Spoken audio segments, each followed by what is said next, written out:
আপনারা কিন্তু দেখতে পাচ্ছেন বর্তমানে ঢাকার যে অবস্থা, আমার নিচে কিন্তু পানি, পুরাটা পানি, ঢাকা কিন্তু পুরো পানিতে তলিয়ে গেছে। ঢাকার যে আজকে যে অবস্থা, সকাল এই সন্ধ্যা রাত থেকে যে বৃষ্টিটা পড়েছে, সেই বৃষ্টির জন্য কিন্তু পুরাটা পানিতে পুরো প্লাবিত হয়ে গেছে।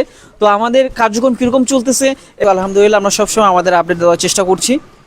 তো প্রথমে বাইতুল্লাহ বিন মিশাল হজ উমরা কাফেলায় এবং রওজাতুল কোরআন এর উদ্যোগে অসহায় বানবাসী যারা আমাদের নোয়াখালী এবং ফেনী এবং কুমিল্লা যে অসহায় মানুষ পানির ভিতরে বন্দি আছে, তাদেরকে এই যে আমাদের যে ত্রাণগুলো আছে দেওয়ার জন্য আমাদের মাদ্রাসার ছাত্ররা সকাল থেকে অনেক কষ্ট এবং পরিশ্রম করে আসতেছে।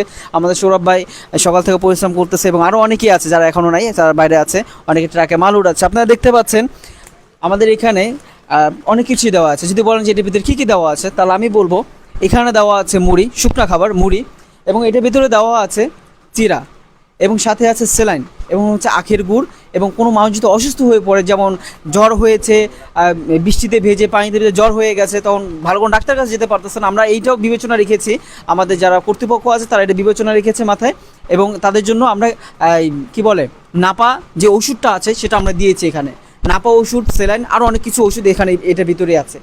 তো আলহামদুলিল্লাহ বাইতুল্লাহ বিন মিশাল হজ উমরা কাফেলা এবং রওজাতুল কোরআন ফাউন্ডেশনের উদ্যোগে আলহামদুলিল্লাহ আপনারা জানেন যে এর আগে আমাদের আরেকটা গ্রুপ গিয়েছে, এখনও সেটা কিন্তু কুমিল্লা এখনও অবস্থান করছে। তো আলহামদুলিল্লাহ আমাদের ডান পাশে আমাদের গাড়ি এসে পড়েছে, আমাদের ত্রাণগুলো আপনারা দেখতে পাচ্ছেন, আমাদের বাম পাশে দেখতে পাচ্ছেন আমাদের সৌরভ ভাই সহ আমাদের যারা আছেন ভলেন্টিয়াররা কিছুক্ষণের ভিতরে তারা রওনা দেবেন কুমিল্লার উদ্দেশ্যে।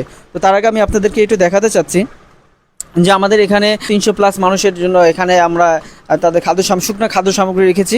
বাম পাশে দেখতে পাচ্ছেন আমাদের আরও অনেক কিছু আছে, এবং আপনাদের দেখাচ্ছি আমাদের এই মাদ্রাসার ছাত্ররা দেখি দেখতে পাচ্ছেন এখানে আমাদের যিনি মোশাররফ আছেন উনি অক্লান্ত পরিশ্রম করছেন, গতকাল থেকে অক্লান্ত পরিশ্রম করে তার আসলে সে যে কষ্টটা করছে একমাত্র এর প্রতিদান একমাত্র আল্লাহ তাআলা দিতে পারেন। দেখতে পাচ্ছেন এখানে আমরা কিন্তু 2 লিটার করে পানি রেখেছি। বানবাসী মানুষ আছে তারা কিন্তু ভালো পানিটা খেতে পারছে না, ভালো পানি পাবেই বা কোথায়, এগুলো আপনারা ভালো করে জানেন যেহেতু ঘোলা পানি এবং বিভিন্ন জায়গার ময়লা আবর্জনা পানিতে ভরে গিয়েছে, নোয়াখালী এবং ফেনী এবং কুমিল্লা যেখানে জায়গাটার কথা আমরা বলছি আগে থেকেই। তো তাদের জন্য আমরা পিওর ভালো ফ্রেশ পানি আমরা এখান থেকে আমরা নিয়ে যাচ্ছি।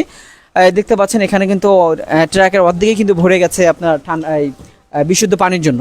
যারা আজকে আমরা যাদের ত্রাণ দিতে যাচ্ছি, আসলে বিষয়টা হচ্ছে মানুষ মানুষের জন্যই, মানুষ মানুষের পাশে দাঁড়াবে, এটাই মানুষের নৈতিকতা। দেখেন আজকে যাদেরকে আমরা অসহায় বলছি তারা কিন্তু গতকাল অসহায় ছিল না, কারণ গতকাল কিন্তু তারা কোটি কোটি টাকার মালিক ছিল, এখনো কিন্তু তারা কোটি কোটি টাকার মালিকই আছে, ঘর আছে, বাড়ি আছে, সবকিছু আছে, কিন্তু সবকিছু পানিতে তলিয়ে গেছে। সবাই এখন পরিস্থিতির শিকার, টাকা থাকা সত্ত্বেও কোথাও গিয়ে কোনো কিছু কিনে নিয়ে পারতেছে না। তো আপনাদের কাছে অনুরোধ থাকবে, এই পরিস্থিতির শিকার যারা ভাইরা আছেন তাদের পাশে আপনারা কষ্ট করে দাঁড়ান। আপনার একটা সহযোগিতার মাধ্যমে একটা পরিবার বাঁচতে পারবে। তো সবাই ভালো থাকবেন, সুস্থ থাকবেন, বাইতুল্লাহ বিন মিশাল হজ উমরা কাফেলার সাথেই থাকবেন, রওজাতুল কোরআন ফাউন্ডেশনের সাথেই থাকবেন, এই প্রত্যাশা নিয়ে আমি ব্যক্ত রাখছি। আর অবশ্যই আপনারা যার জায়গা থেকে আপনারা সহযোগিতার হাত বাড়িয়ে দেবেন। ধন্যবাদ।